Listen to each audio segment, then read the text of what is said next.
Nitsapalahelo tamin'ny anaran'ny fitondram-panjakany tamin'ny fianakavian'ny tompokila Ratsimandisa Max Emmanuel Célestin no ny fahalasanana niatra tamin'izy ireo ny ministry ny serasera ary Laurent Radasson niaraka tamin'ireo mpiaradia taminy ary sasantsasany tamin'ireo mpanao gazety. Fotoana izay nahafahan'ny fitondram-panjakana nanolotra ny tompokila ny Maribonahitra grand officier de l'ordre national ary nanatitranitra ny mahasaribiny ny asa fanaovan-gazety.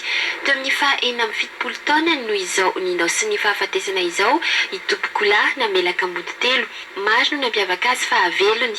Tany maro no efa notsidiny sy nanasana azy isolotena ninosy. Maro ihany koa ireo tompona anaikitra ambony vahiny fanerasera taminy tahaka ny Général de Gaulle, John Frank Kennedy, Brejnev, Margaret Thatcher. Niavaka ihany koa teo misy atry ny fampianarana ny zava-bitany tompokila Max.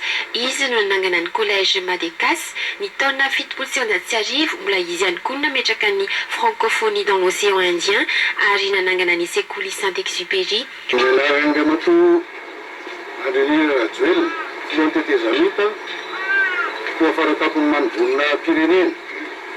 Ary araka fahefanany menanay, izay na Jason Henri Laurent, ministre serasera, dia manolotra anao eo amin'ny laharan'ny grand officier de l'ordre national.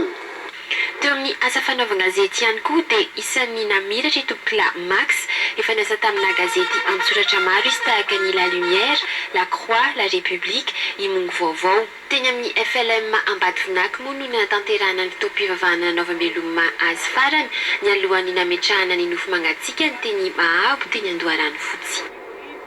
Raha tsy zavaka anta fa tena malalaka ny asa fanaovan-gazety amin'izao fotoana izao. Ary tompokila dia anisany miasa mafy amin'izany ady ao fanalahany fanaovan-gazety zany. Dia raha antsika mahalala fa ematrehana filoham-pirenena izy tamin'izany fotoana zany. Mahasama metraka fanontaniana mivantana, mahasama metraka fanontaniana somary misy vazivazika kanefa misy hevi lehibe. Kanefa raha dia tsotra misy raha andrarezin'ny mpanao gazety notimandry iny namela zavatra soa ny asa fanaovan-gazety. Atsika teoriana zany mila mandray an'izay soa zay ary mila mahay mandinika tsara hoe sao dia nataontsika sasany amintsika ihany no animba an'ilay fahalalahana.